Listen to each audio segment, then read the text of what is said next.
sa kanyang katapatan. Okay? So, si Lord ang may control ng lahat ng mga bagay. Nagpipray tayo sa mga taga Cebu, magpipray tayo sa mga taga Mindanao, mga taga La Union, Baguio, lahat po ng affected ng mga sakuna na meron po tayo. Pinagkakatiwala natin ang ating pong buhay. Kaya sa simpleng pag-appreciate natin ngayong umaga, pwede ba nating sabihin, thank you, Lord. Mas malakas, thank you, Lord. With conviction, thank you, Lord.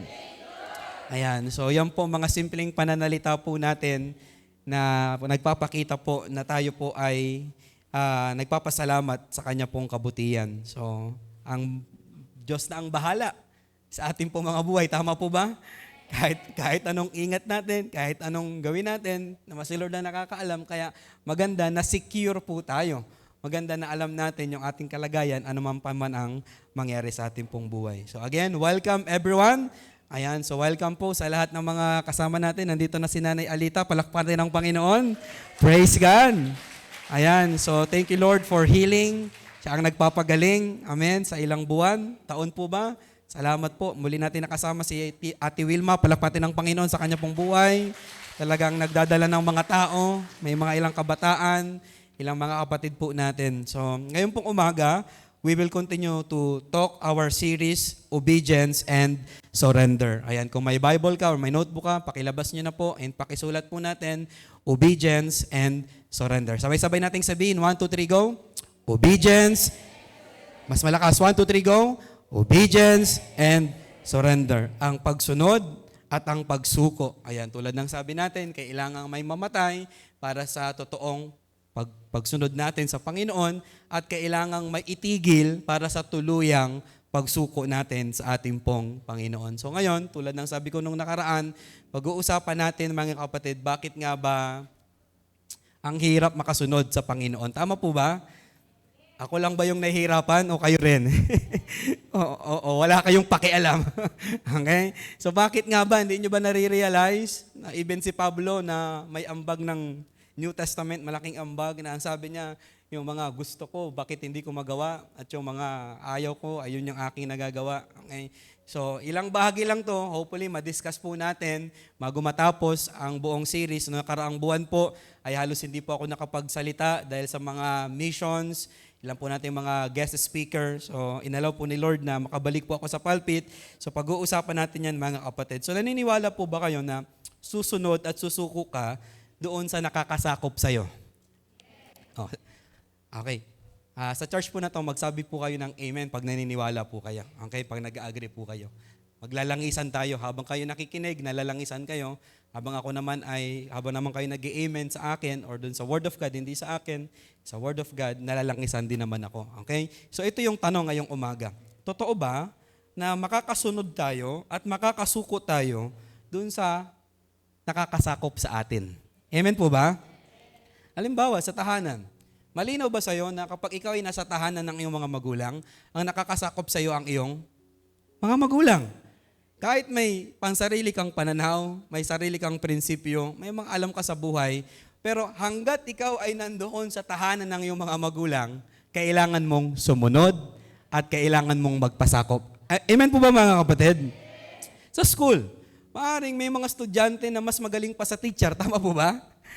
May mga ganun, di ba? May mga estudyante pinagkalooban ng ibang talino. Ibang talino nung kaklase yung matalino pa sa guro.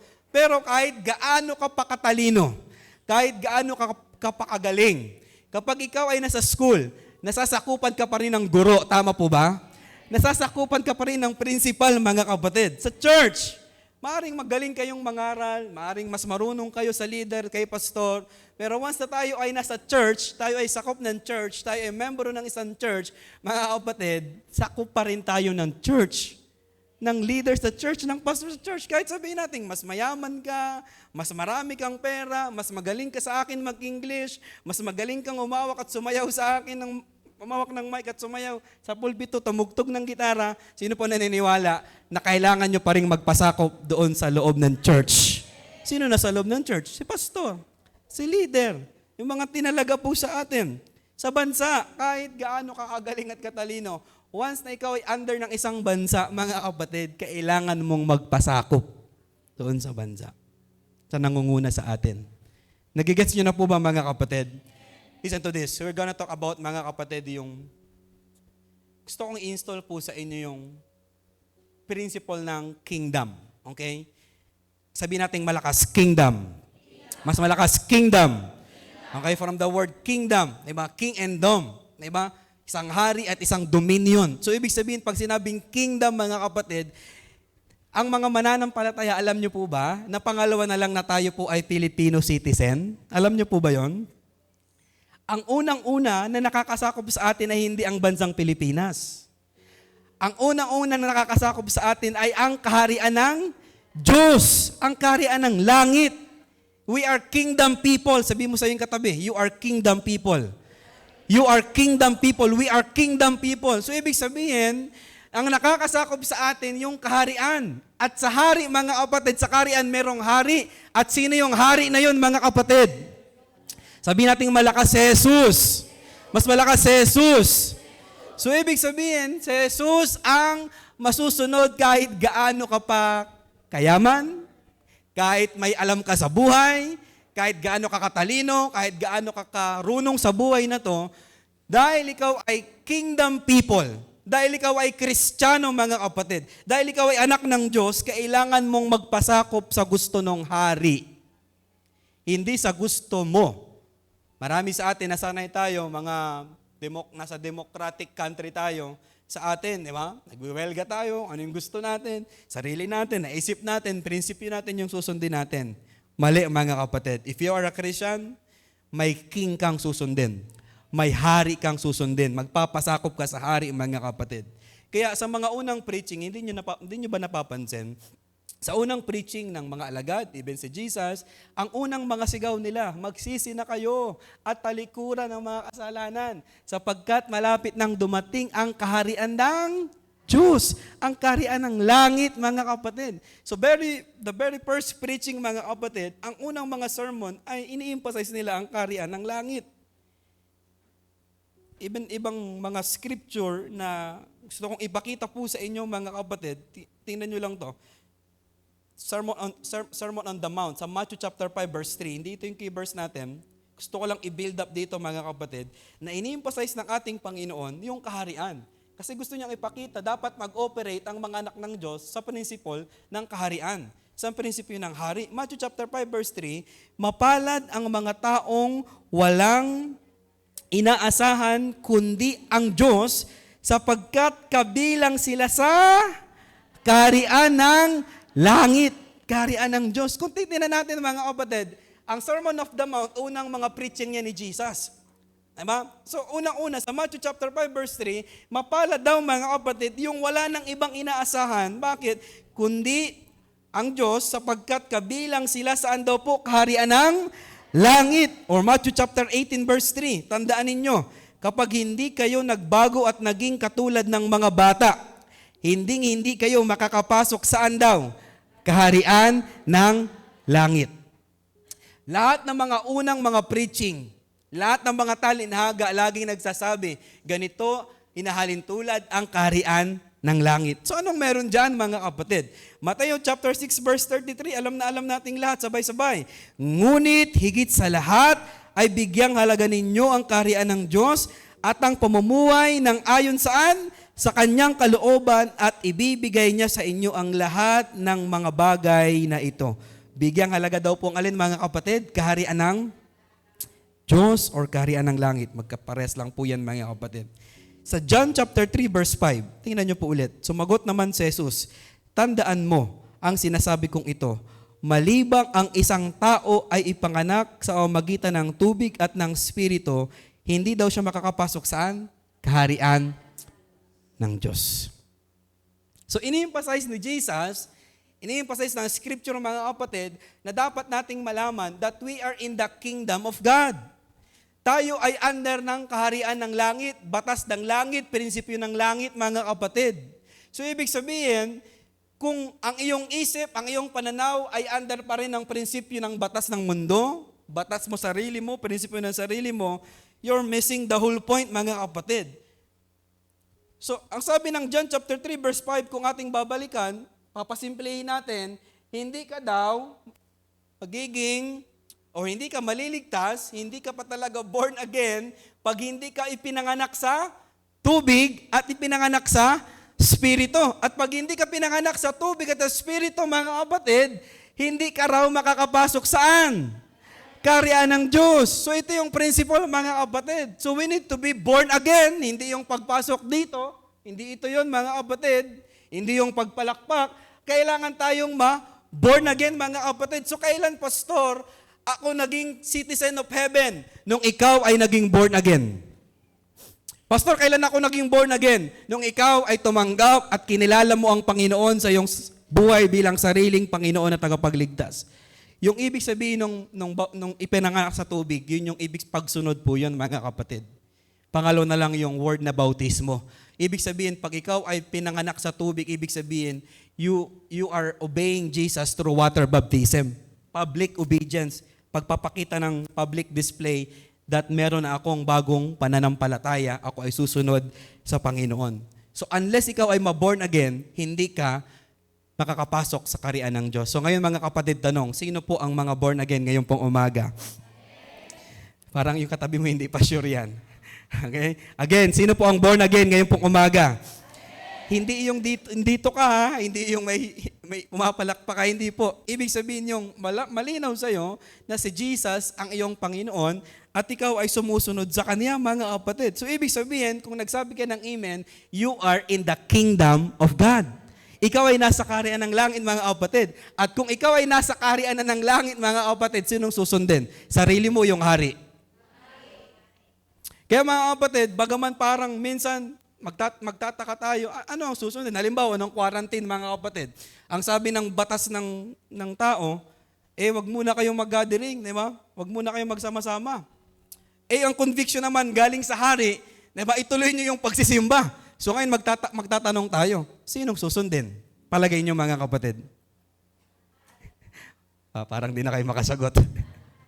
Kaya pag nagtatalo, mga kapatid, yung dalawang principle, babalik tayo, mga kapatid, kanino ba tayo under?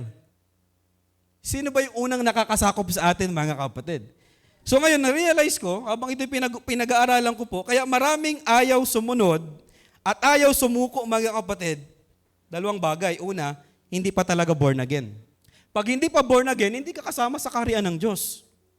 At pag hindi ka kasama sa kaharian ng Diyos, mga kapatid, hindi ka nga susunod. Wala nakakasakop sa iyo eh. May sarili kang desisyon. May sarili kang nais kasi wala ka nga sa kingdom of God. So kung may nakikita kayo parang ang hirap sumunod, parang baka, mga kapatid, ang problema, baka hindi pa born again. Kasi ang born again, mga kapatid, magdadalhin sa atin, malinaw sa iyo na ako may nakakasakop sa akin. Ano nakakasakop sa akin? Yung hari. So pangalawa, nakikita ko, mga kapatid, maaring born again pero hindi pa rin talaga naunawaan. Na born again yung spirito, yung isip, hindi pa rin. Kasi alam niyo, mga kapatid, possible yan na born again yung spirito, pero yung isip, hindi pa. Kaya mayroong tinatawag na sanctification. Remember the phases of salvation? Justification, sanctification, ano sunod? May nakakatanda pa, glorification. Kaya posible, mga kapatid, kaya sabi ng Biblia, let us renew our mind. Sabi ng Colossus, sabi ng Pilipos, magkaroon kayo ng kaisipang makalangit.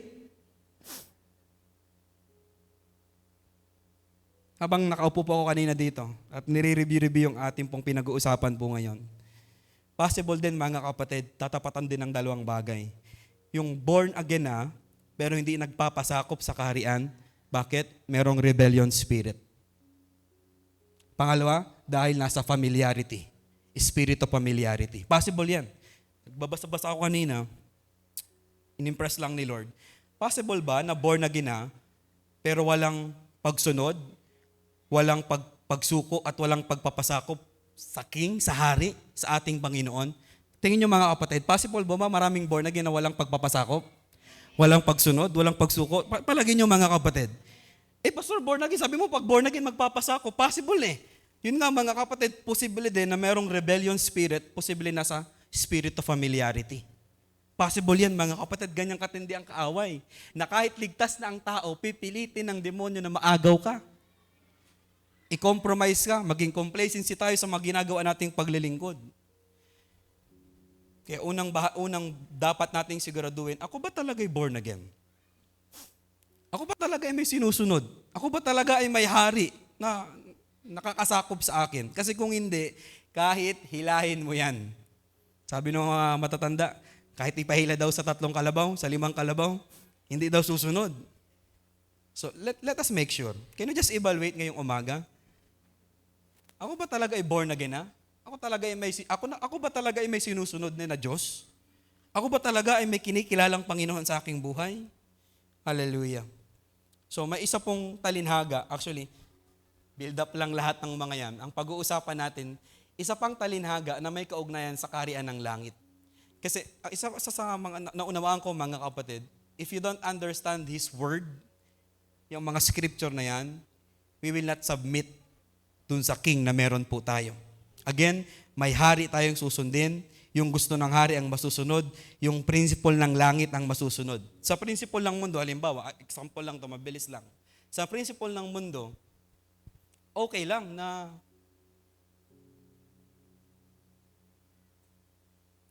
maglaro sa relationship. Walang pakialamang marami sa mundo. Pag tiningnan mo yung principle ng langit, readiness ang piniprepare ni Lord. Kasi niyo mga kapatid, sa principle ng mundo mga kapatid, pagmamalaki ang pinopromote. Sa principle ng langit mga kapatid, ang nais ng Lord, yung mga nagpapakababa daw ang itinataas. Sa mundo natin ngayon, kailangan dapat nakataas tayo. Tingnan niyo po ibang-ibang mga kapatid, kaya we need to understand yung salita ng ating pong Panginoon para maunawaan natin yung ginagawa nating pagsuko at pagsunod sa ating Panginoon. So kung lalagyan ko to ng title, Kingdom of God Submitting to His Word. Kingdom of God Submitting to His Word. Ang kaharian ng langit at ang pag-submit, ang pagsuko, ang pagsunod, ang pagpapasakop sa Kanya pong mga salita. Hallelujah. Again, you will not submit, you will not obey, and you will not surrender. Yung buhay na meron tayo, malayo sa salita ng ating pong Panginoon. Kaya, sa buhay natin, hindi nyo lang alam at hindi nyo lang napapansin, lahat ng mga inuugali natin, lahat ng galaw natin, yan po ay nakasubmit sa salita ng Diyos. Hindi mo lang namamalayan. Yung pagrespeto mo sa mga magulang, alam niyo po ba na ang pundasyon niya na nasa Efeso chapter 6? Nandiyan kayo mga kapatid? Yung pagrespeto sa elders ng church, sa mga leaders ng church, yan po ay biblical principle. So ngayon, pag hindi tayo driven ng ilang mga or ng salita ng ating pong Panginoon, magkakaroon tayo ng problema. Sa mundo, okay lang na hindi magpatawad. Pero when you check the Word of God, mga kapatid, sabi ni Peter, ilang beses ko bang papatawarin? 7 ulit po ba? Sa Jewish mga kapatid, 3 lang. Si Pedro medyo magaling eh. Okay? Dinoble niya, pinasobrahan pa niya ng 1. Ginawa niya ng 7. Sa Jewish, 3 lang, okay na yon. Sige na, 7 beses po ba? Hindi. 70 ulit. 70 times 7, mga kapatid. 490 ba? Ang ibig sabihin naman ay unlimited. Sa Jewish culture, mga kapatid.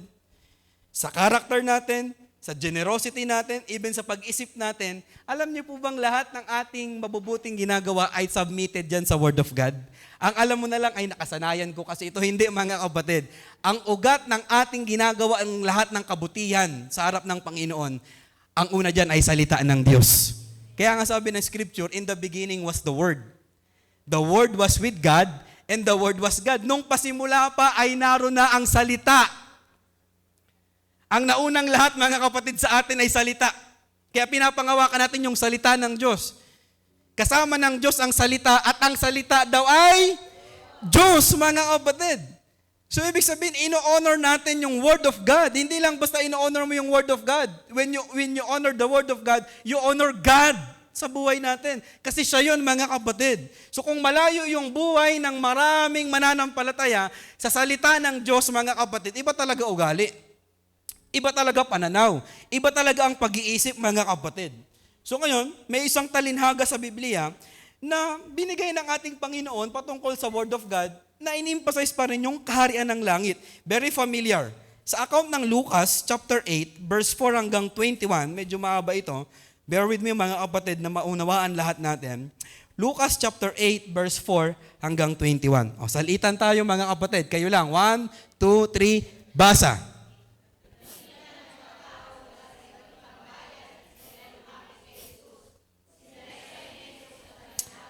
O, ako lang po. Isang magsasaka ang pumunta sa bukid upang maggasik. Sa kanyang paghasik, may binihing nalaglag saan? Sa daan. Tandaan niyo po yan. Natapakan ng mga tao at tinuka ng mga ibon. Verse 6, may bini namang nalaglag sa batuan at tumubo, ngunit agad na natuyo dahil sa kakulangan ng tubig. Verse 7, may nalaglag naman sa may damuhang matinik. At nang lumago ang mga damo, sinakal nito ang mga bining tumubo roon. Meron namang bining nalaglag sa matabang lupa. Ito'y sumibol, lumago at namunga ng tigi 100. Tigi ilan daw po? At pagkatapos sinabi niya ng malakas, makinig ang may pandinig. Verse 9, kayo lang. 1, 2, 3, basa. Verse 10, sumagot si Jesus, ipinagkaloob sa inyo na maunawaan ng hiwaga tungkol saan daw po mga kapatid? Mas malakas tungkol saan? Mas malakas pa po tungkol saan daw? Pinresent ni Lord yung talinhaga. At alam ko, hindi na tayo bago dito, yung talinaga ay patungkol saan? Sa Word. Okay? Sa Word of God. At yung Word of God, mga kapatid, konektado saan? Kaharian ng Diyos. So, ibig sabihin, yung Word of God ay hindi galing sa author, yung 40 plus author. No. Hindi galing dun sa nagsulat, hindi kay Mateo, kay Lucas, kay John, hindi mga kapatid. Yung Word of God, mga kapatid, galing mismo yan sa Diyos. Kaya ang author ng 66 books, mga kapatid, ay hindi po yung sina Moses, hindi po si Mateo, hindi mga kapatid. Alam niyo ba ang author ng buong Biblia ay ang banal na Espiritu? At ang banal na Espiritu ay Diyos. So, dinidiscuss na yung Word of God ay kaharian ng Diyos. At tayo ay nag-ooperate sa kaharian ng Diyos. O, verse ano na po tayo mga kapatid? Verse 10 or verse 11. O, tapusin ko lang yung verse 10. Sumagot si Jesus, ipinagkaloob sa inyo na maunawaan ng mga hiwaga tungkol sa kaharian ng Diyos, ngunit sa iba'y sa umagitan ng talinhaga. Nang sa gayon, tumingin man sila tumingin, hindi sila makakita, at makinig man sila, hindi sila makakaunawa. So sa ating mga mananampalataya, mga anak ng Diyos, binigyan tayo ng pangunawa sa kaharian ng langit kasi kabilang tayo doon. So ang kagandahan kay Lord, lahat halos sa mga talinaga iniwan na walang paliwanag. Pero magtataka kayo dito, ito pong parable of the sower, itong parable of the word of God, binigyan po ng paliwanag. Verse 11, kayo lang, 1, 2, 3, basa. Okay, so malinaw na lahat mga kapatid. Ito pong parable ay patungkol sa Word of God. At yung Word of God, mga kapatid, ay kaharian ng Diyos. So sa kaharian ng Diyos, mga kapatid, hindi siya option na may Word of God. Tandaan nyo, sa kaharian ng Diyos, matik na may Word of God. Tandaan nyo yan, mga kapatid. Hindi dahil option lang, no. Sa kaharian ng Diyos, may salita ng Diyos. Okay? Ang mga bining nalaglag sa tabi ng daan ay ang mga taong nakikinig. Dumating ang dyablo at inalis nito ang salita mula sa puso ng mga nakikinig upang hindi sila manalig at maligtas. So sino po ang unang kalaban ng Word of God? Okay, tandaan po ninyo. Sunod po mga kapatid. Kayo lang. 1, 2, 3, basa.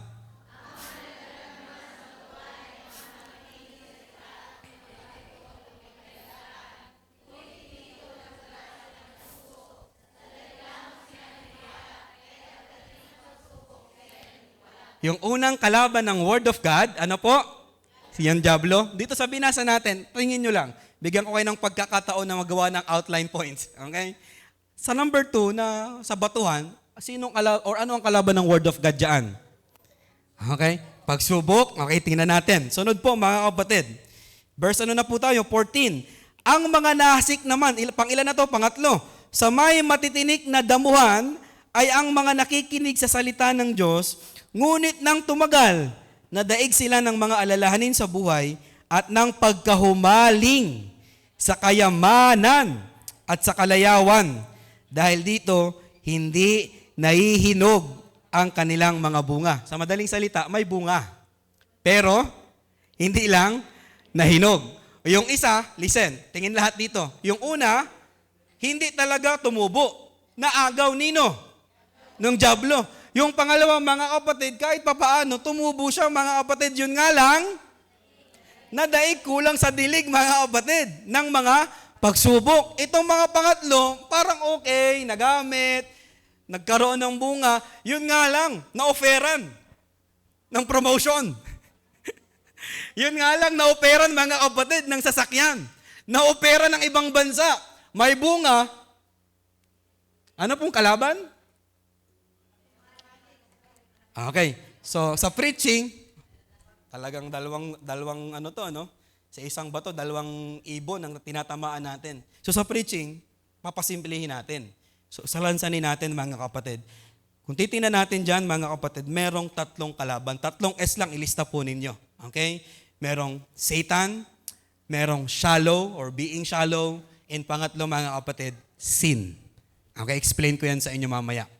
Satan, 3 lang. Shallow, hindi kayo makalimot. Sin. Ulitin ko po. Satan, shallow, and sin. Diretso ko po mga kapatid. Verse 15. Ito na po, pang-4. Ang mga nasik naman sa matabang lupa ay ang mga nakikinig ng salita ng Diyos at nag-iingat nito sa kanilang pusong tapat at malinis. At sila'y namumunga dahil sa pagtsatsaga. So ibig sabihin, hindi lang basta matabang lupa. Para bang sinasabi natin ay matabang lupa kasi hindi, may ginawa. Okay? So mamaya, madidetail po natin yan mga kapatid. Then kala ko tapos na. Kayo ba pag nagbasa niyan, kala nyo tapos na? Pero nung binasa ko yung 16, magkakasama pala sila. Hindi pala sila magkahiwalay na kwento. Walang taong nagsisindi ng ilaw, pagkatapos ay tinatakloban ng banga, o kaya'y tinatago sa ilalim ng higaan. Sa halip, inilalagay iyon sa talagang patungan upang magkaroon ng liwanag para sa mga pumapasok sa bahay. Okay? 17. Sabay-sabay. 1, 2, 3. Basa. Walang natatago na hindi malalantad at walang lihim na di mabubunyag. Verse 18. Kung bakit ko sinabing magkakaparehas yan, magkakasama. Kaya't pagbuti ninyo ang inyong... Saan kaya makikinig mga kapatid? Yung unang parable patungkol saan? Salita. So ibig sabihin, itong sunod na parable, magkadugsong. Kaya't pagbuti ninyo ang inyong pakikinig, sapagkat ang meron ay bibigyan pa. Ngunit ang wala ay alisan, pati ang inakala niyang nasa kanya. Kala ko tapos na. Pagbasa ko, tinuloy ko ng verse 19, magkasama pa pala sila. Eh, di nagde-discuss. Sabi ng scripture, dumating ang ina at mga kapatid ni Jesus. Ngunit hindi sila makalapit sa kanya dahil sa dami ng tao. Verse 20, kaya't may nagsabi sa kanya, nasa labas po ang inyong ina at ang mga kapatid, nais nila kayong makita. O verse 21, ito yung sagot ni Lord. Sabay-sabay. 1, 2, 3, basa.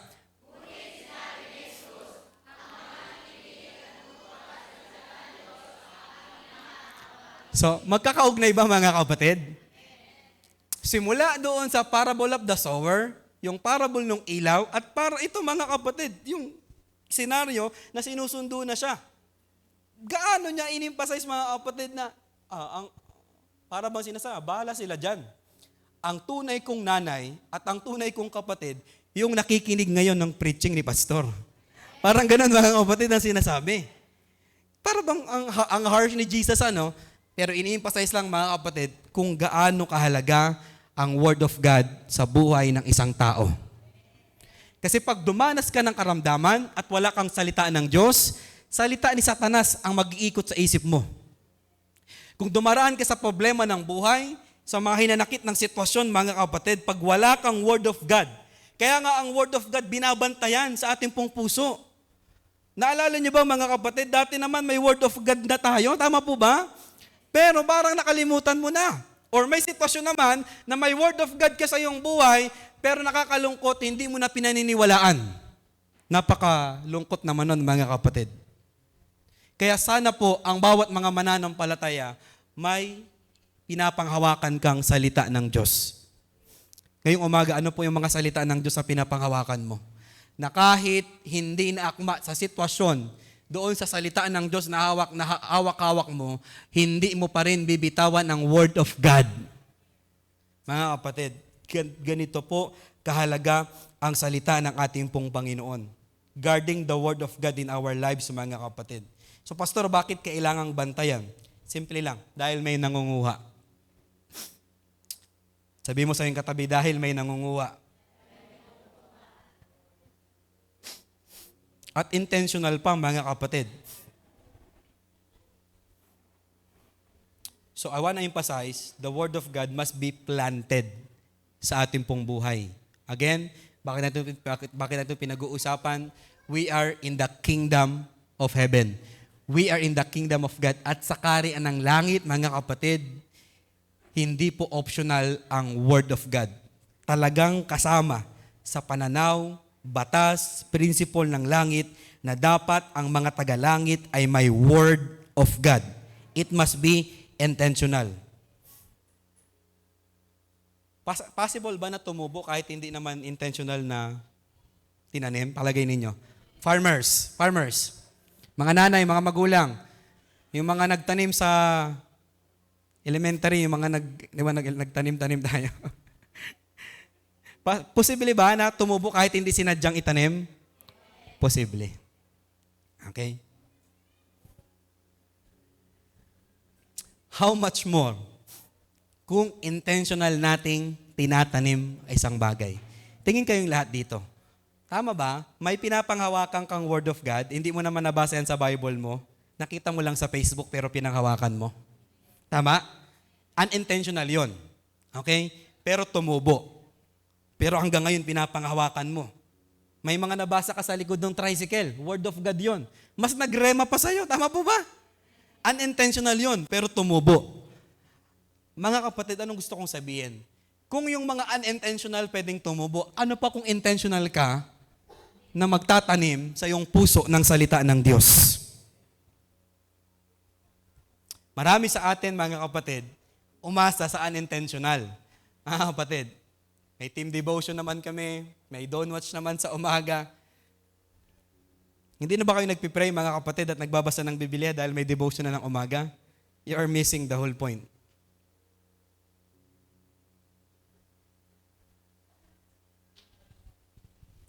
Hindi na ako magbabasa ng Biblia dahil nakasimba naman ako. Halimbawa ngayon, salamat sa Panginoon, nakasimba ako. Pang isang buwan na ito. Okay? Salamat sa Panginoon. Talagang hinihimay-himay ni Pastor. May pang isang buwan na ako. Pwede kang makasurvive dyan, mga kapatid. Pero yun nga po, may kaaway na kumukuha ng salita ng ating pong Panginoon. Ano yung tatlong kaaway? Satan, shallow, and sin. Okay? Si Satan, yung diablo, yung shallow. Ang akala ko nung unang inaaral ko, ang sagot natin kanina dahil may pagsubok. Alam niyo po bang mali yung sagot ninyo kanina? Nasagot ko rin nung una kong minemeditate ito. Hindi pala pagsubok ang kalaban doon sa batuhan. Kasi sa ayot sa gusto natin, mga kapatid, nandiyan na yung pagsubok. Ang kalaban doon, mga kapatid, sa pangalawa ay mababaw. Hindi na diligan. Nandiyan kayo, mga kapatid. Yung pagsubok, listen, nandiyan na yan. Matitest na lang tayo, mga kapatid. Yung lindol, maglilindol talaga, mga kapatid. Biblical man o hindi. Kasama yan sa nature, mga kapatid. Nung naglindol, ay nalaman, wala palang bakal yung dike. Wala palang bakal yung aligi doon sa Cebu. So, ang problema hindi yung lindol, mga kapatid. Ang problema, mga kapatid, mababaw. Walang tibay. Yun yung kalaban. Yun yung pangatlo, yung sin. So, isa-isahin natin. Let's talk about Satan. Okay? Masarap pag-usapan si Satan, di ba? Para ma-expose yan. Okay? Ang unang nanakawin sa atin ay ang salita ng Diyos. Sino pong taga-agaw, mga kapatid? Ang magnanakaw sa buhay natin ay si Satanas. John 10:10. Pumunta siya dito para magnakaw, pumatay, at magwasak. Diba? Yan ang trabaho ni Satanas sa ating pong buhay. Kaya dumadating ang diablo sa atin, hindi lang para guluhin ka. Ang unang purpose niyan, mga kapatid, kaya pag kayo nakikinig ngayon, alam nyo bang pag inaanto kayo, mga kapatid, bukod sa nagpuyat kayo, ay may kaaway na pinapaypayan ng mga mata nyo ngayong umaga? Tingnan nyo po yung mga mata ng katabi po ninyo. May pumapaypay po ba? hindi nyo napansin? Listen. Tingin po lahat dito. May time ba na, Lord, talagang magde-devotion ako. Alam mong ramdam mo yung passion, ramdam mo yung init, pero nung oras na iniisip mo, bakit parang tinatamad ka na nun? May antok na. Alam nyo mga kapatid, ang laging nasa likod para maagaw sa atin ang salita ng Diyos ay si Satanas. Kaya minsan, even pagsisimba natin, laban pa rin, hindi ikaw yan. Hindi yan sa kabalahan. Merong nasa likod niyan. Kasi ang trabaho ni Satanas ay kunin sa atin ang salita ng Diyos. Para daw po ano mga kapatid? Para hindi tayo magkaroon ng pananampalataya. At yung pananampalataya magdadala sa atin sa kaligtasan. Kaya mga kapatid, hindi pwedeng grabe ang pananampalataya nun, pastor. Pero malayo sa Word of God. Imposible yon. Ang taong may pananampalataya ay palaging ang pinanggagalingan ay salita ng Diyos. Tandaan nyo yan mga kapatid. Hindi pwedeng nakahiwalay ang salita ng ating pong Panginoon. Anong sabi ng Romans 10:17? Very familiar. Kaya't ang pananampalataya ay bunga ng, pakikinig. At ang pakinig naman ay bunga ng pangangaral tungkol kay Kristo. So pastor, palagay mo, paano kinukuha ng diablo, ni Satanas, ang salita ng Diyos? 3 bagay. Number 1, by twisting the Word of God. Number 2, by doubting the Word of God. And number 3, by replacing the Word of God. Kaya sabi sa Genesis, mga kapatid, magiging katulad pa nga kayo ng Diyos. Yan na, twisted na yan. Remember the Genesis? The book of Genesis, mga kapatid, hindi totoo yan. Hindi kayo mamamatay. Ayan na, hindi totoo yan. Doubting the Word of God. Kayo nga'y magiging parang Diyos. Ayan, pinalta na. Malalaman ninyo ang mabuti at masama. May mga word of God ka ngayon, maaring ikaw to. May word of God ka, pero hindi na malakas ang dating sa'yo. Sa ulang mo yung verse, alam mo yung scripture, pero duda ka na ito'y totoo. Possible yan, mga kapatid. At ang pinakamalungkot yung sinabi ko kanina, may word of God ka, pero decided ka na hindi mo pinaniniwalaan yung word of God. Possible yan. Hindi ikaw yan. Merong diablo na nasa likod na pilit aagawin ang salita ng Diyos para itwist, para pagdudahin ka, para palitan. Ang sabi ni Satan, nung nag-ayuno si Jesus, kung ikaw ang anak ng Diyos, duda na to kung ikaw ang anak ng Diyos, sino po naniniwala na si Kristo po ay anak ng Diyos? Nasa ay Diyos? O, dito pinagdududa di ba? Yung topic natin kagabi, na maraming nagsasabi na siya'y tao lang, galing pala kay Satanas yan, mga kapatid. Kung ikaw ang anak ng Diyos, gawin mo ngang tinapay ang batong ito. Tingnan niyo po mga kapatid, at tinitwist, pinagdududa, pinapalitan mga kapatid. Ano pong sabi ni Jesus? Hindi lamang sa tinapay na bubuhay ang tao, kundi sa bawat salita na lumalabas sa bibig ng Diyos. Alam niyo po ba mga kapatid, quoted yan from Old Testament? Yung sinabi ni Jesus na hindi lamang nabubuhay ang tao sa tinapay, kundi sa bawat salitang mga lumalabas sa bibig ng ating pong Panginoon. Hindi yan galing lang sa Kanya. Sinabi yan sa Old Testament, mga kapatid. Kinote yan from the Old Testament. Si Jesus nag-quote ng Biblia, ng Scripture from the Bible, mga kapatid. Pag tayo po ay walang salita ng Diyos, pag sinabi ng kapaligid natin, ang dumi mo naman, makasalanan ka. Ikaw walang salita ng Diyos, oo nga. Dalawa tayo, wag na tayo magsimba. O ayan na. Halimbawa, inahulog ka sa pagkakasala Nalasing ka, halimbawa, dumating yung padala ni Satanas. Oh, born again ka, di ba? Hindi ka talaga born again. Marumi kang tao. Wag ka na magsimba. Pag wala kang word of God, oo nga, sama na lang ako sa'yo. Ayun, nagpakalasing na 3 linggo. Pasin nyo mga kapatid, ganon ang kaaway. Kapag nangihina tayo, wag ka nang dumalo. Hindi ka anak ng Diyos, hindi ka righteous, pero pag tinig mo ang Bible, you are righteous. Hindi ka magtatagumpay, bumagsak ka sa isang subject, hindi mo na kaya yan. Oh, maniniwala ka kung wala kang Word of God, pero pag may Word of God, I am more than conqueror. We are victorious, we are victory in Jesus' name. Pangalan ng church natin. Galing Biblia yan, mga kapatid. So, kaya napakadelikado. Kaya yung ating response, mga kapatid, sa ating nararanasan, ay depende kung paano mo pinapanghawakan ang salita ng Diyos. Ano pong ginagawa ni Satanas para palta ng salita ng Diyos? Business. Ministry. Naniniwala kayo? Ministry. School. Family. Even personal goal and personal priorities natin sa buhay. So evaluate ourselves.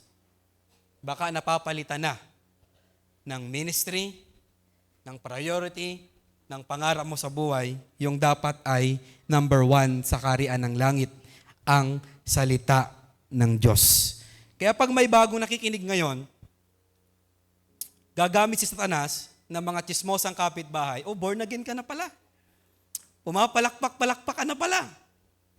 Ngayon magdududa ka, nga no, ba't ako'y napalakpak? Nagabingo ako pag Sabado.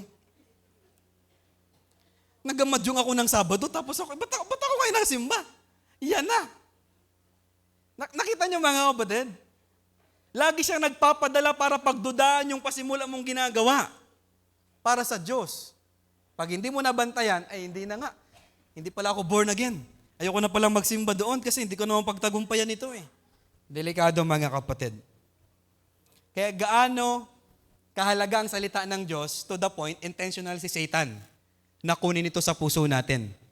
Sa mga lalaki, sa mga dumadayo, may na-encounter na kayo mga kapatid, na nung nakilala niyo yung kabataan na yon, ayaw niyong paglaruin? Wag yan. Sa mga nagbabasketball. May mga ganun kayong encounter, na nung nalamang kasama ka, wag yan, wag kang maglaro. Gaano kagaling yung tao na yun, bakit ayaw paglaruin? Let's talk about sa politics. Gaano ka-threat si Sarah at pilit nilang tinatanggal ngayon? Hindi ako makasara, hindi rin ako maka-BBM. Palagay ko lang. Ngayon, pinapababaan pa yung edad ngayon sa presidente. Napansin ninyo? Gaano ka-threat to? Nagigasan niyo mga kapatid? Sa mekaniko, usapang sasakyan. Pag nagbebenta ng sasakyan, may encounter po ako sa Facebook na ayaw nilang isama yung mekaniko na yon pag titingin at i-check yung sasakyan. Bakit kaya? May alam yun, magaling yun mga kapatid. Ba't ayaw mong isama? Sabi nung na-encounter ko, pag yan kasama, hindi tayo magkakasundo, huwag mong isama yan. Ibig sabihin, threat yun. So ngayon, listen. Gaano kahalaga ang salita ng Diyos, bakit intentional si Satanas na pati ministry pwede niyang gamitin para tanggalin ka sa salita ng Diyos? Na minsan, naisip natin, hindi, pangalaw na lang ang ministry. Halimbawa, sa mga nagme-ministry, una talaga ang pag-aaral. Dumating na kayo sa ganyan? Number 1 talaga ang pag-aaral kasi gusto ni Lord ako ay magtagumpay sa buhay. Hindi na muna ako magme-ministry. Pag wala kang Word of God, pwede tayong madaya. May kausap pa ba ako mga kapatid? Kaya napansin ko, kapag driven at rooted ang isang tao ng Word of God, ang hirap palungkutin ng tao na yon. Tama po ba? Hindi mo yan basta ma-isolate. Kasi alam niya na ang kagalakan ay nasa salita ng Diyos. Hindi mo ma-isolate ang isang tao pag natagpuan niya yung secret place sa Word of God. Hindi mo hindi makapag-operate yung grid sa isang tao kung natagpuan niya sa Biblia, sa salita ng Diyos, ang generosity. Hindi makapag-operate ang pride sa isang tao kung natagpuan ng tao na yon yung humility sa salita ng Diyos.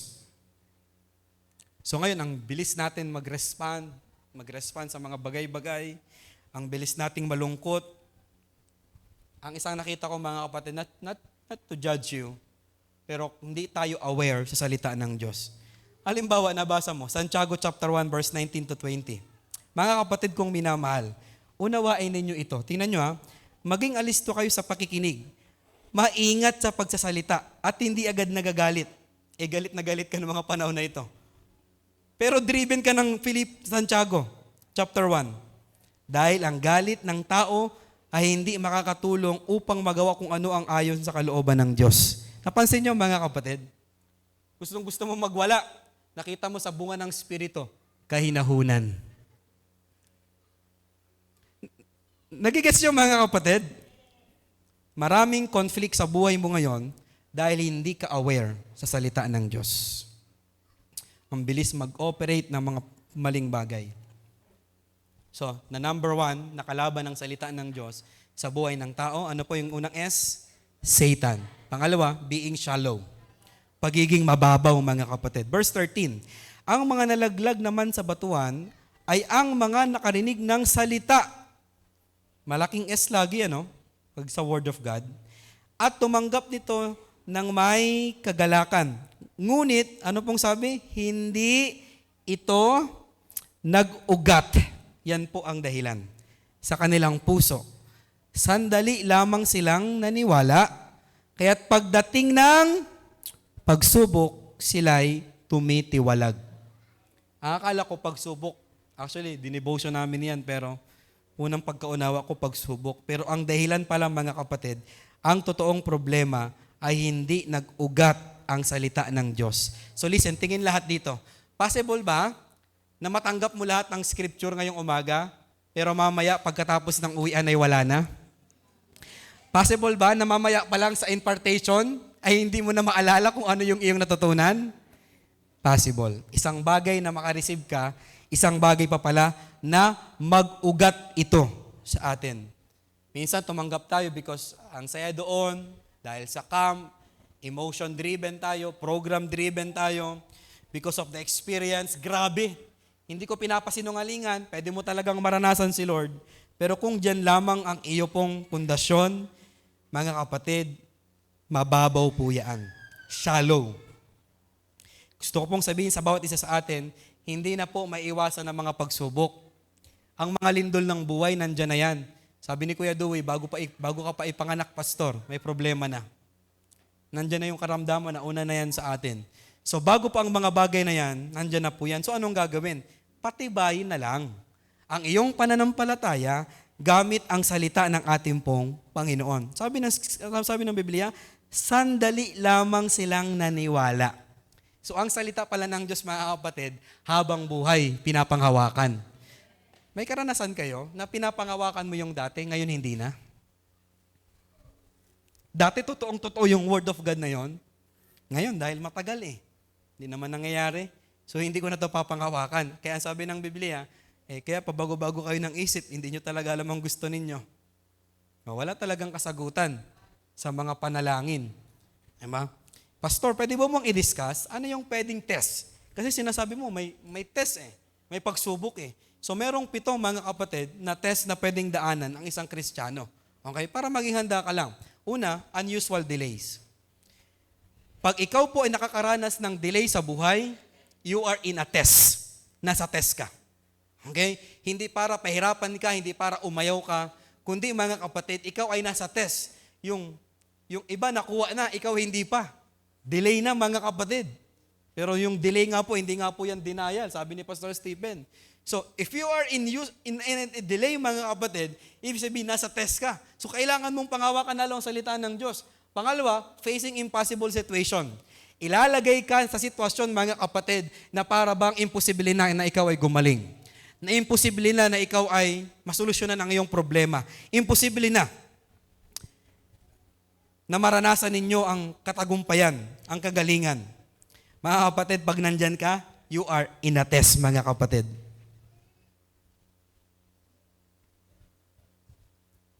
Tandaan po natin yan.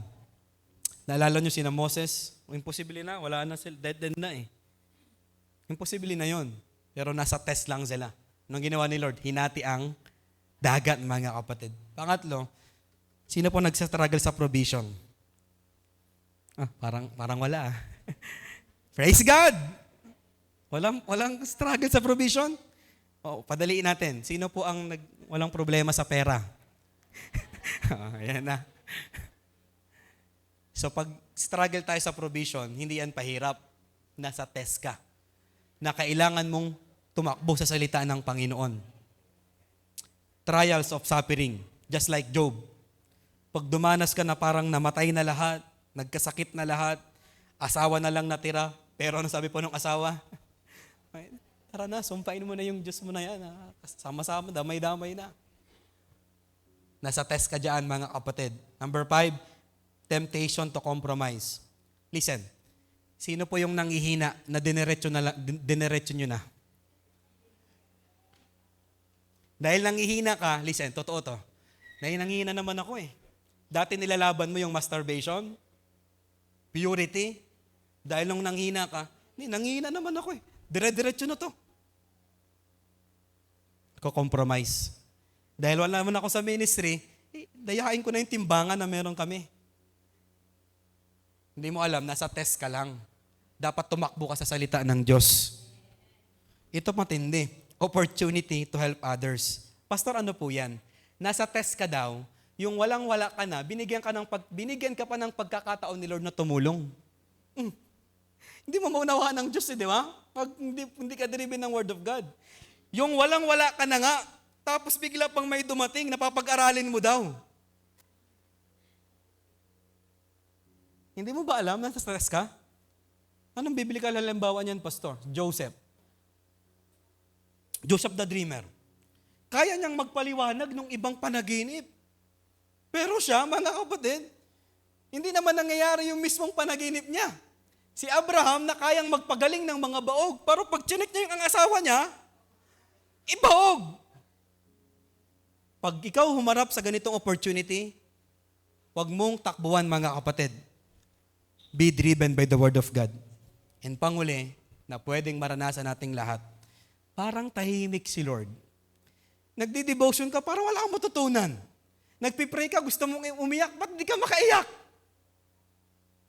Parang walang sagot, parang hindi mo nararamdaman. You are in a test. Nasa test ka. You need to be rooted sa salita ng Panginoon. Pastor, anong advice na pwede mong sabihin? Don't compromise it. Live faithfully. Kapag naranasan mo yung 7 na yan, huwag mong i-compromise. Minsan kasi, nako-compromise dito na rin lang ako eh. Huwag na. Diretso ko na to. Tuloy-tuloy na to. Todo na to. May naalala kayo. Todo na to. Tinodo mo na alam mo naman na nasa test ka lang. Again, Pastor, what is your advice? Don't compromise it. Huwag mong ikompromiso. Mamuhay ka pa rin ng may katapatan. Mamuhay ka pa rin ng may kabanalan kahit nasa test ka. Kahit hirap na hirap ka na. Kahit hindi mo ramdam ang Diyos. Huwag kang pumasok sa pagkakasala. Hallelujah. Ano daw ginagawa pag walang Word of God? Ang sabi ng Scripture, sila'y tumitiwalag.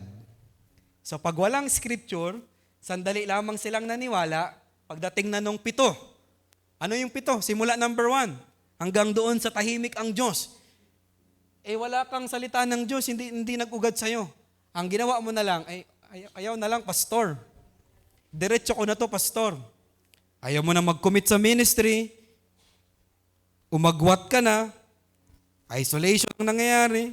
Lumalayo tayo. Kasi nga, ang nangingibabaw sa atin, yung sa ating principle. Yung ating kaisipan. Pero pag may Word of God, sa lahat ng aspeto, alam niyo ba ang Biblia? Ano man ang kalagayan natin, may sagot ang Biblia?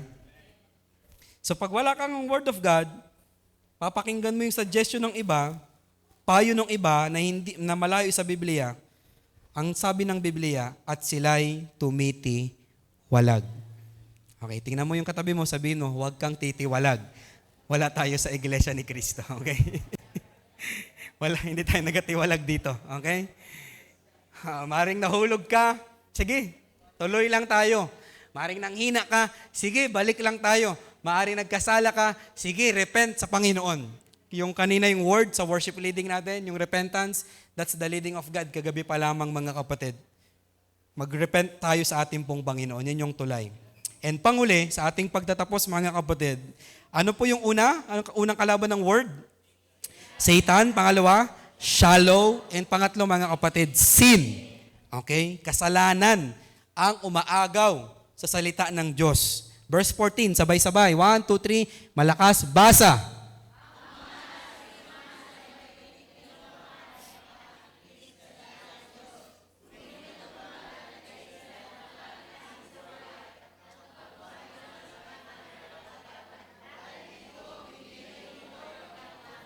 Oh, listen.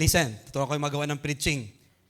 So ngayon, pag nagagawa ka ng preaching, parang parehas yung kanina, pagsubok. Kasi ang sabi, nakinig sa salita ng Diyos, ngunit nang tumagal, nadaig sila ng mga alalahanin. So parang pasok pa rin doon. Nag-iisip ako, anong ibig sabihin? Pero yung alalahanin pala na yun, mga kapatid, dulot lang siya ng kasalanan pagkahumaling sa kayamanan. So magkaiba siya, mga kapatid. From Satan, from being shallow, and sin, mga kapatid. So, tama ba? Maraming pag-aalala ka ngayon. Hindi mo na malayan, bunga yan ng kasalanan. Oh, wala na akong kausap. Ulitin ko. Maraming pag-aalala ang maraming mga tao ngayon. Kabataan, nanay at tatay, sa buong mundo. Hindi dahil may test. Maraming pag-aalala ka ngayon kasi hindi mo namamalayan, involved ka pala sa kasalanan. Yung pagkaumaling sa kayamanan, mga kapatid, kasalanan pala. At kalayawan. Pastor, parang malabo pa. So ngayon, lilinawin pa ng isa pang scripture yan. 1 John, tingnan natin. 1 John chapter 2, verse 15 hanggang 17. Kaya magkakonek-konek yan. Huwag ninyong ibigin, ito na, ang sanlibutan o ang mga bagay na nasa sanlibutan. Ang umiibig sa sanlibutan na hindi umiibig sa Ama. Ito na po, 16. Ang lahat ng nasa sanlibutan ay pagnanasa ng laman. Pasok ba ang kayamanan? Pagnanasa ng mga mata. Pasok ba ang kalayawan? Pasok. At ang pagmamalaki sa buhay, pride of life, na ito ay hindi nagmumula sa Ama kundi sa sanlibutan. Mawawala ang sanlibutan at ang lahat ng mga bagay na pinagnanasaan ng mga tao, ngunit ang mga sumusunod sa kalooban ng Diyos ay mabubuhay magpakailanman.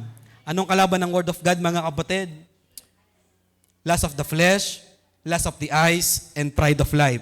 And lahat ng tatlo na yan ay kasalanan. Hindi masama magkapera. Pero kung yung ginagawa mo ngayon, mga kapatid, ay unti-unti ka nang nalalay sa salita ng Diyos. Kala mo lang hanap buhay. Pride mo na pala. Kasi bakit yung kapitbahay mo may ref at TV na? Ikaw, wala pang sopa. So ngayon, maghahanap buhay ka, ipapamuka mo kay Lord, Lord, hanap buhay lang to. Gusto ko lang pag-aralin ng aking mga anak. Hindi mo namamalayan. Gusto mo lang magkaroon ng tindahan, pero ang katotohanan, sa likod ng iyong puso, hindi mo yun alam. Hindi mo pa yun alam. Hindi ka pa aware. Pero si Lord, alam na alam yan. Na lahat ng gusto mong expansion, extension, lahat ng gusto mo, mga kapatid, magpo-fall yan sa pagmamalaki mo sa harap ng Diyos. Ingat. Ingat, mga kapatid. Kaya kung ang iyong ginagawa ngayon ay panglalamig sa salita ng Diyos, mga kapatid, mag-ingat na po tayo. Lahat ng pinagkakabalahan mo ngayon ay nawawala ka sa salita ng Diyos. Mga kapatid, you may fall into sin. Dumating na kayo sa punto ng buhay na magpapahinga lang ako, pampaanto ko lang to, hindi mo alam. Lust of the eyes na. Dumating na kayo doon, mga kapatid, maaga pa naman, 7:00 pa naman. Siguro magpapahinga muna ako. Hindi mo na malayan, 12:00 na. At may plano ka nang gumawa ng ibang mga bagay na hindi nakalooban ng Diyos. Kala mo lang, mga kapatid, you want to raise your family. Ang akala mo lang, gusto mo lang ng maayos sa pamilya. Pero again, napakadaya. Napakatuso. Yes, siguro sa'yo, yun yung heart mo. Pero again, napakadaya. Napakatuso ng demonyo. Na kahit ministry ay pwede niyang gamitin para ilayo ka sa kaharian ng Diyos. Ano yung nasa kaharian ng Diyos? Word of God. Yung sabi ng Biblia, nagbunga naman, yun nga lang hindi nahinog. Maaring marami sa atin ngayong umaga sa loob ng church po na ito. You are in the ministry already. Nagagamit ng iyong buhay, pero walang consistency. Natalo ng mga alalahanin na dulot din ba ng kasalanan na hindi natin nabantayan. Sino bang ayaw umunlad sa buhay? Taas nga po kung ayaw nyo. Gusto nyo mahirap na lang kayo? Wala. Wala may gusto nun. Lahat tayo gusto nating pagpalain, mga kapatid. Pero kahit pagpapala, pwedeng i-convert ni Satanas para ilayo ka sa kanya. Si Forrest Frank. You know this picture? Kilala nyo to? Siya po ngayon ang sikat sa music when it comes in rap. Last year, nabigyan siya ng award. Ngayon po, may in-invite uli siya. Pero nagsabi siya na may conviction si Lord sa kanya na hindi ako dadalo. Kasi kahit musika para kay Lord, pwede ba na gamitin ito ng kaaway para magmalaki ka na? So, nag-decide siya, hindi na ako dadalo ng Grammy Award yata yon. Something ganon sa ibang bansa. Yung sumulat ng Reckless Love, na kumanta na naging sikat na kanta, na minsan na nating inawit. Si Daniel ang gusto kong magpaawit nito eh. Paano nga yun? Siya yung sumulat nun. Alam niyo po ba, yung pagtagumpay ng kanyang kanta, paglayo niya naman sa Diyos, ngayon na lang siya ulit nag-decide nung naka-fellowship niya si Forrest Frank. Ngayon na lang siya mag-decide na gumawa ulit ng kanta kasi yung kantang ginawa niya para kay Lord, yun din ang ginamit ni Satanas para lumayo siya kay Lord. So posible pala, habang nagagamit tayo, pag hindi natin nabantayan, posible pala na ilayo pa rin tayo nito sa Diyos. Pera, kasikatan, even social media, profession na meron ka, pag-expand ng business na meron tayo, lahat, pag hindi nabantayan, posible na mahulog tayo sa pakanan ng kaaway. From victory to complacency. From glory to God to glory to me. Para sa Panginoon, to para sa sarili na lamang. Buti na lang, hindi natapos 3 klase ng lupa. May matabang lupa. Ang nahasik naman sa matabang lupa ay ang mga nakikinig ng salita ng Diyos. Sino po nakikinig ng salita ng Diyos? O posible ka na maging matabang lupa, pero hindi pa doon. At, ano na po?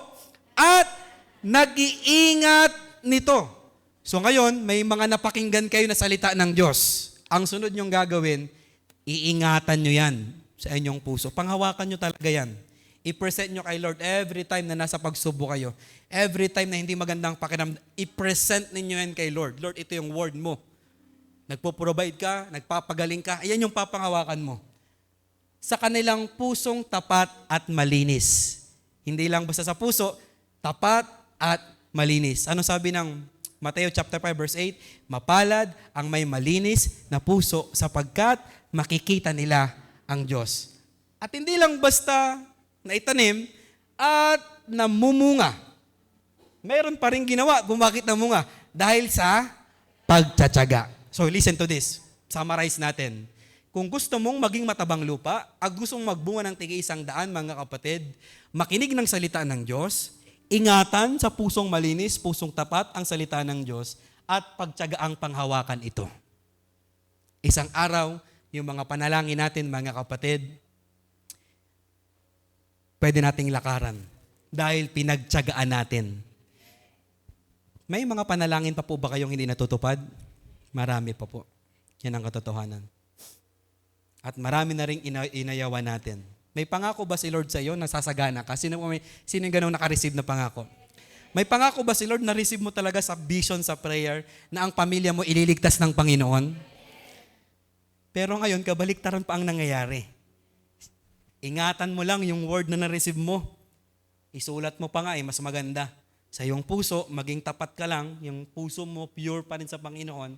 Tapos tiyagain mo. Kahit nakikita mong nasa bisyo yung anak mo, tiyagain mong panghawakan yung niligay ni Lord sa'yo. Kahit parang ang hirap ng buhay, tiyagain mo na sinabi ni Lord, papagpalain ka niya. Minsan kasi mga kapatid, ang kulang yung tiyaga. Nako-compromise na tayo. Na dahil kapamaraanan ng mundo, yun na lang yung ginagawa natin. Sa lahat ng mga lupa dyan, alam niyo po bang pwedeng lahat natin yan maranasan? Pwedeng hindi talaga nag-penetrate, nakuha talaga agad ng ni Satanas. Pwede naman na natanim, yun nga lang mababaw. Pwede rin na nagagamit ka na. May bunga na actually, Yun nga lang, hindi ina-harvest kasi naluoy, hindi nahinog.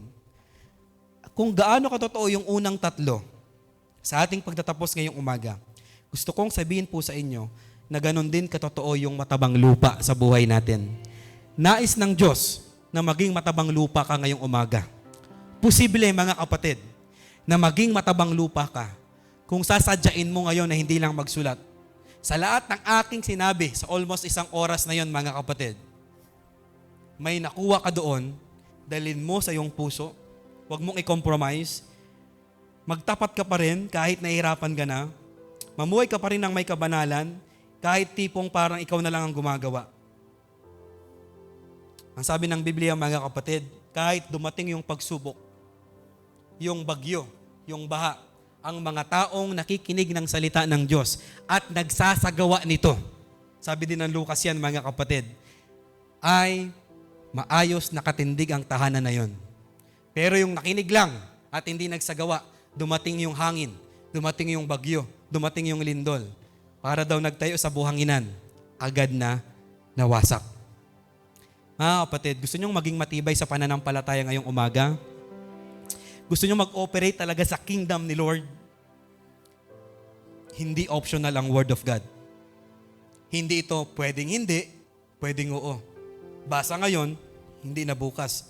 Makikinig kami ngayon, hindi na bukas. Alam niyo kung bakit nagalit si Lord kay Saul? Hindi lang dahil siya ay sumuway. Sabi ng devotion natin nung nakaraan, unang Samuel 15:22 hanggang 23, sinabi ni Samuel, akala mo ba higit na magugustuhan ni Yahweh ang handog at hain kaysa pagsunod sa Kanya? Mas mabuti ang pagsunod kay Yahweh kaysa paghandog. Tingnan nyo, at ang pakikinig ay higit na haing taba ng tupa. Ang pagsuway sa Kanya ay kasinsaman ng pangkukulam at katigasan ng ulo tulad ng pagsamba sa Diyos-Diyosan. Ito po yung nag-catch sa akin nung binalikan ko to. Sapagkat tinakwil mo ang salita ni Yahweh, itinakwil ka rin niya bilang hari. Mga kapatid, when you ignore the Word of God, you ignore God. Ang pinakang nagpatanggal bilang hari ay hindi lang siya sumunod. Yung mas malalim nun, mga kapatid, tinakwil niya ang salita ng Diyos. At ang salita ng Diyos ay sino? Diyos! Nang pasimula ay naroon na ang salita. Kasama ng Diyos ang salita at ang salita ay Diyos. When you ignore the Word of God, you ignore His presence. You ignore Jesus Himself. Kaya napakadelikado, mga kapatid. Kaya padating ng verse 18, sa Lucas, pinag-uusapan natin, pagbutihin ninyo ang inyong pakikinig, sapagkat ang meron ay bibigyan pa, ngunit ang wala ay alisin pati ang inakala niyang nasa kanya. Saan nagmumula? Pakikinig ng salita ng Diyos. Kaya minsan, kung sino yung malago, bakit lumalago pa rin?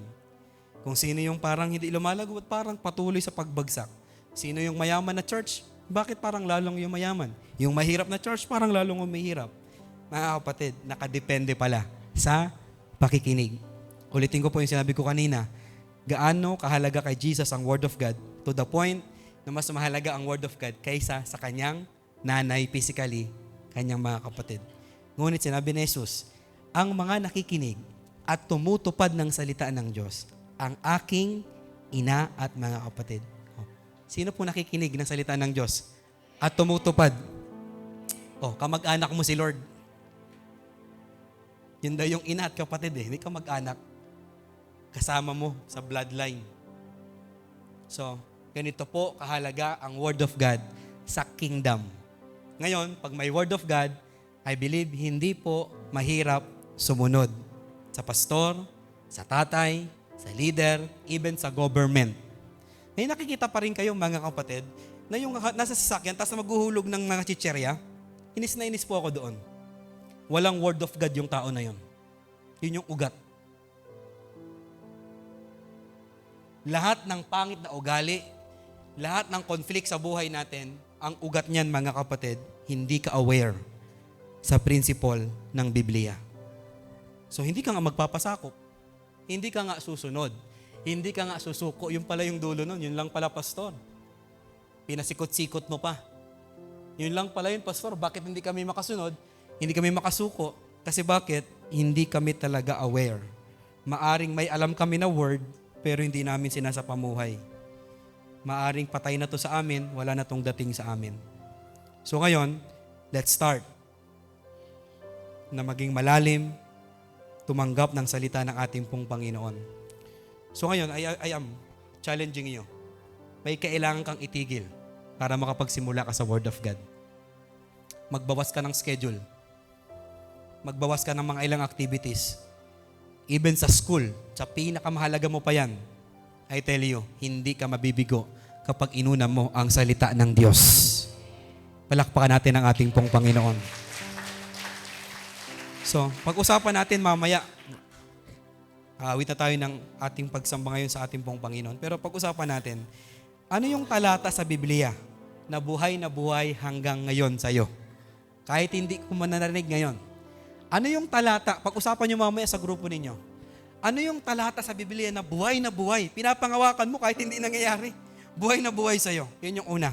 Pangalawa, ano yung salita ng Panginoon ngayong umaga na napakinggan mo, na gusto mo namang panghawakan at willing ka na panindigan kahit sa katapusan ng daigdig? Did you receive something from the Lord? May na-receive ka bang word of God today? Maaring hindi ko yun the way na aking sinabi, pero na-receive mo. That's rema from God. So ngayon, willing ka bang panghawakan ito kahit matanda ka na ay hindi pa nangyayari? That's the question. Tayong lahat po ay tumayo. Tayo po ay tapos na ngayon pong umaga. Tayo po ay mananalangin. Tayo po ay aawit. We will sing hallelujah to God. Kung kaya mong itaas ang iyong mga kamay. Kung kaya mong ipikit ang iyong mga mata. Kung kaya mong sumamba, kasabay kami. Kasabay ang mga awit. Habang muling inaalala, Panginoon, ano nga ba yung word of God na aking papanghawakan para ako ay tuluyang makasunod, tuluyang magpasakop, tuluyang mamatay sa aking sarili, tuluyang itigil ang mali. Panginoon, ipaalala mo ang mga salita ninyo na kahit ako ay may mga sariling pananaw, ang mananaig pa rin ay ang pananaw ng Biblia, ang pananaw ng salita ninyo, O Diyos. Panginoon, patuloy kayong maglagay ng mga salita ngayong umaga sa aking mga kapatid. Maaring hindi ganoon yung aking pagkakasabi, pero na-receive po nila ayon sa iyong kagustuhan, ayon sa pagsasalansan ng mga salita sa kanilang puso ngayon. Hallelujah. Minsan pa nating aawitin ang awit po na ito. Hallelujah. Thank you, Jesus. And habang inaawit natin, ipipresent natin kay Lord ang mga salita na ito ng merong panghawak, may paninindigan, na kahit anong mangyari, tatayuan natin ang kanyang mga salita. Thank you, God. Hallelujah. Say it to God.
hymn of love for your faithfulness to me.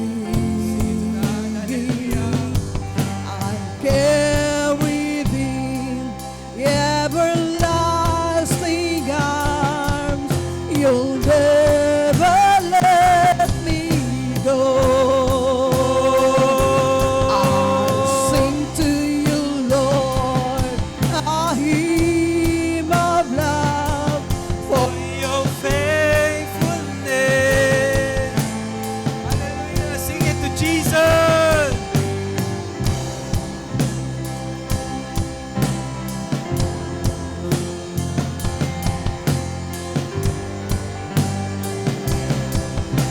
Oh, I'll sing to you, Lord, a hymn of love for your faithfulness to me. Hallelujah. Gawin natin panalangin sa ating Panginoon. I'm carried in everlasting arms.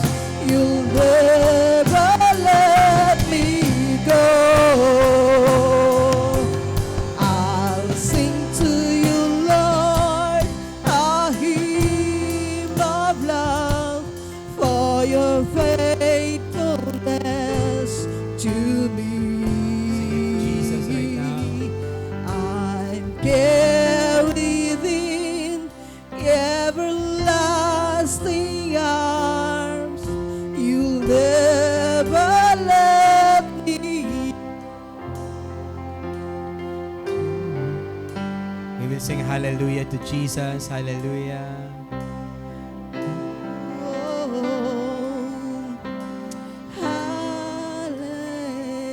Lahat ng tinig, parinig natin sa kalangitan.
Hallelujah to your name. We sing hallelujah. Hallelujah, Jesus. Hallelujah. Hallelujah. You can just sing hallelujah on your own words right now. Hallelujah. Sa iyong sariling tinig, magbanggit ka ng hallelujah. Yan ay pagsamba sa Diyos. Hallelujah.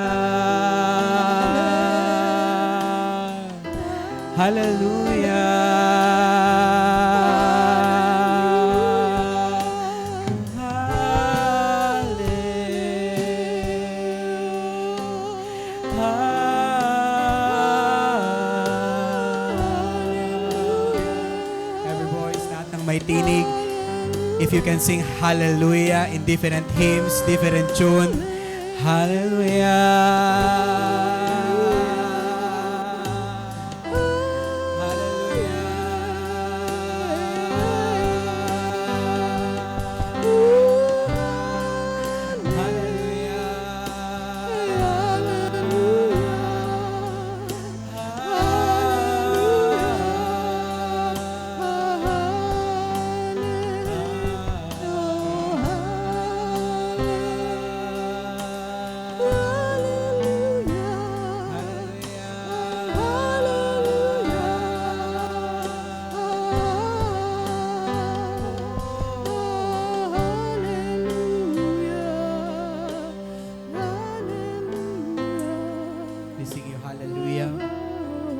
We praise you, hallelujah.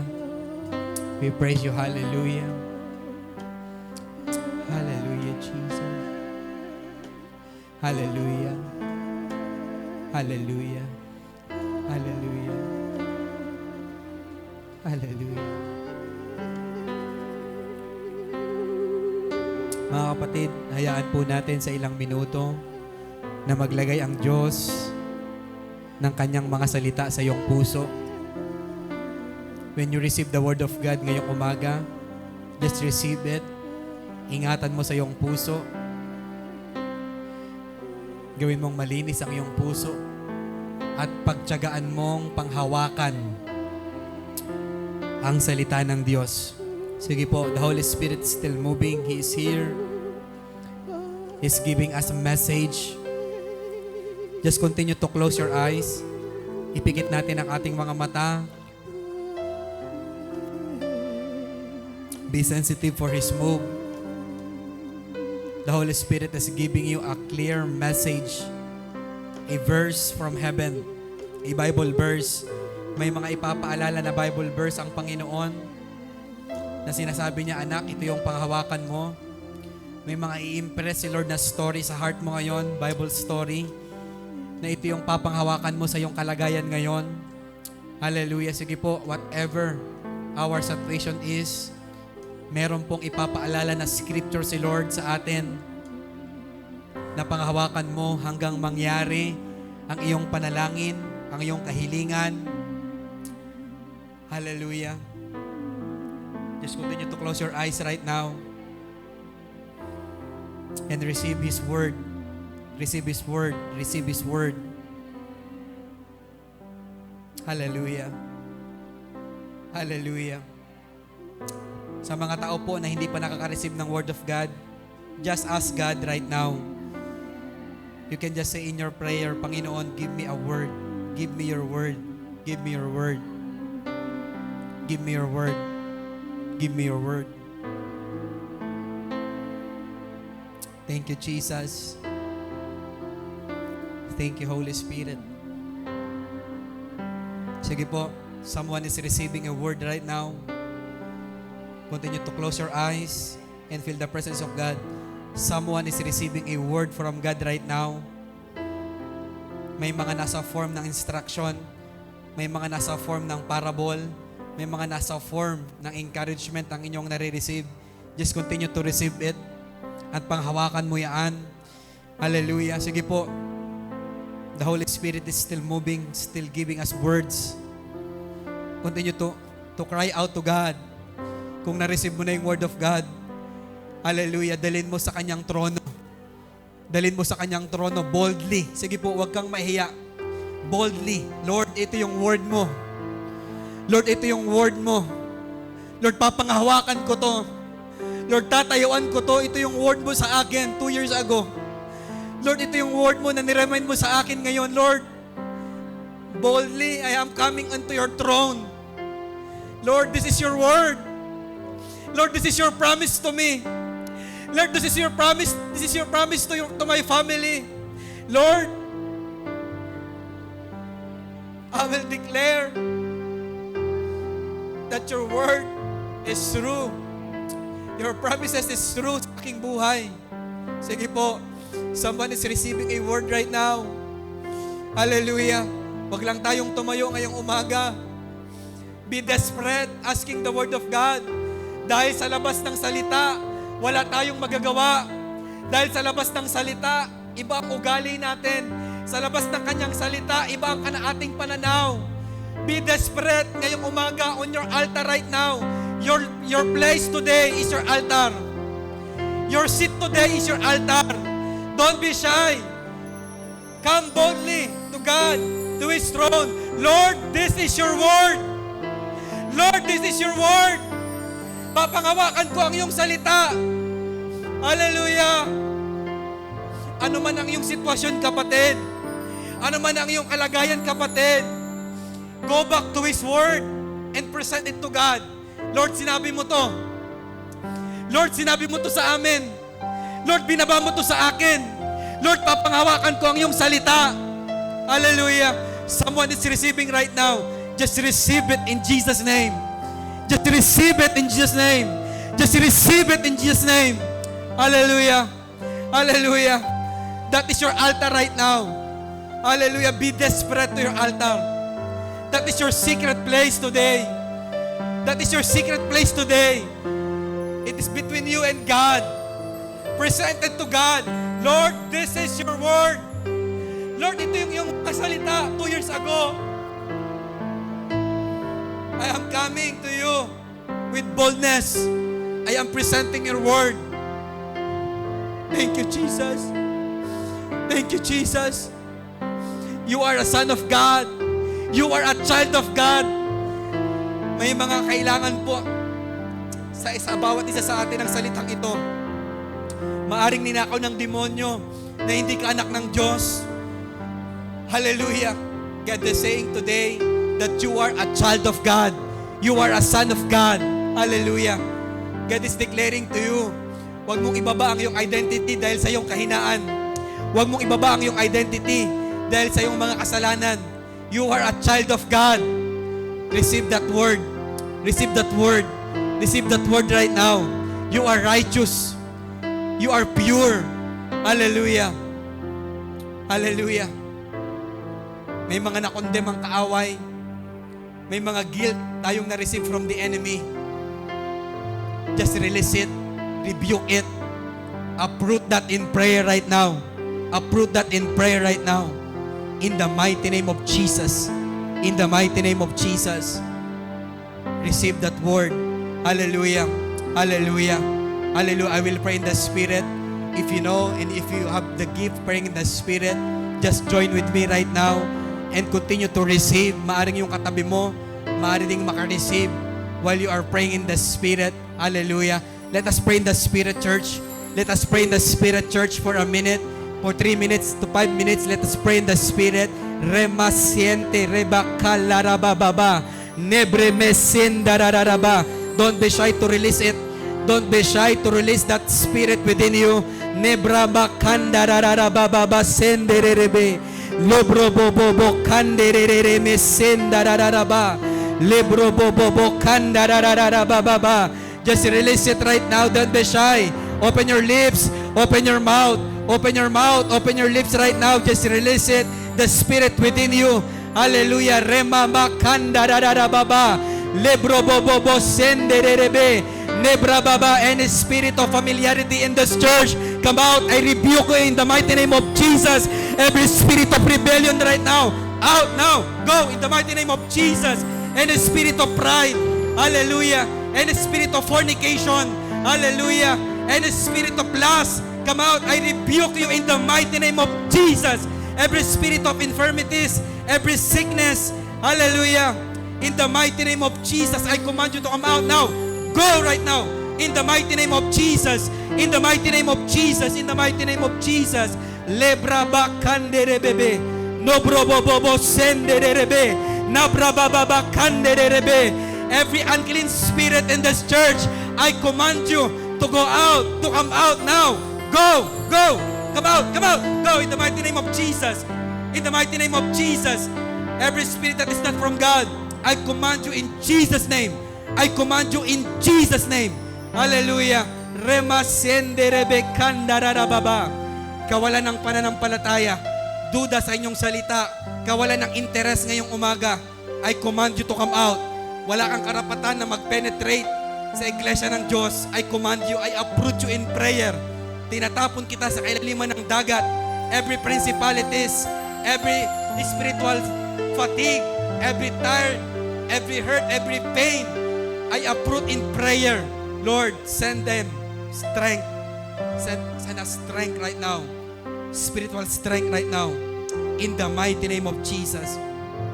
In the mighty name of Jesus. Anumang pagmamalaki, anumang tawag ng laman sa pangalan ni Jesus, palakasin mo ang aming spirito, mapatay ang laman, masunod ang iyong kalooban. Thank you, Jesus. Thank you, Jesus. Thank you, Holy Spirit. Thank you, Jesus. Thank you, Holy Spirit. Lord, we pray ngayong umaga, magbukas naman kayo ng pinto para makapaglingkod kami sa inyo. magbukas kayo ng pinto para makatulong kami sa iba.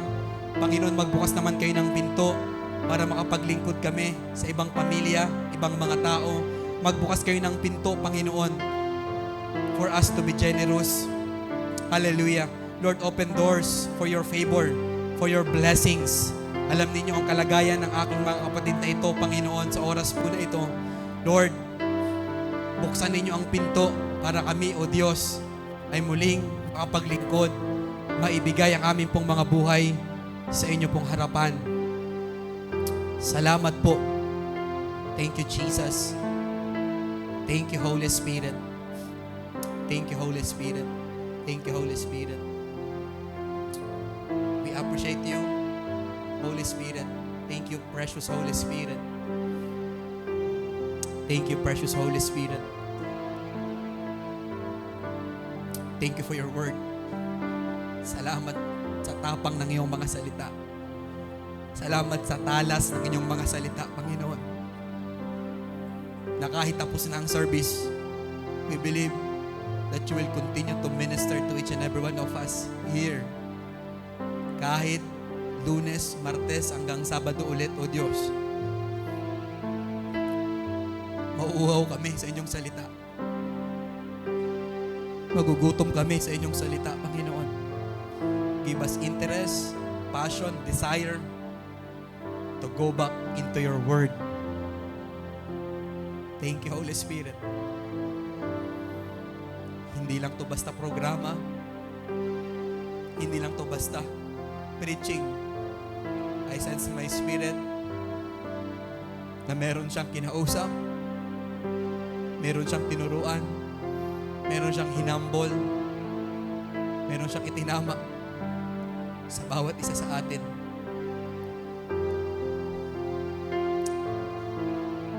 Thank you, God. Thank you, God. Thank you, Jesus. Thank you, Jesus. Thank you, Jesus. Habang nakataas po ang ating mga kamay, patuloy nating itataas sa kanyang pangalan. We will receive His benediction, His blessings, His favor. Father God, we continue to raise up our hands. This is a prophetic gesture of humility that we must be decreased and you must be increased in every area of our lives. Father God, mula dyan sa kalangitan, ang basbas po ninyo, ang pagpapala po ninyo, Panginoon, ang pag-iingat ninyo, walang anumang pag-aaway, pagtalo-talo, pagkampi-kampi, bagkus ang pagkakaisa, Panginoon.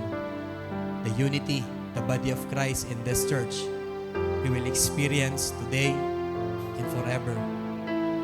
Mula dyan sa kalangitan, mga kapatid, tanggapin natin ang pagpapala, tanggapin natin ang pabor, tanggapin natin ang kagalingan, ang proteksyon, ang biyaya at ang habag ng ating Panginoon. Sa Kanya lamang ang kalwalatian, ang karangalan at ang kadakilaan ay tanging sa Kanya lamang. Sa pangalan ng Ama, ng Anak, at ng Banal na Espiritu, sa pangalan po ng aming pong Panginoong Yesus. Everybody say, Amen, Amen. Bigyan natin ang pinakamalakas sa palakpak, the best clap offering. Hallelujah.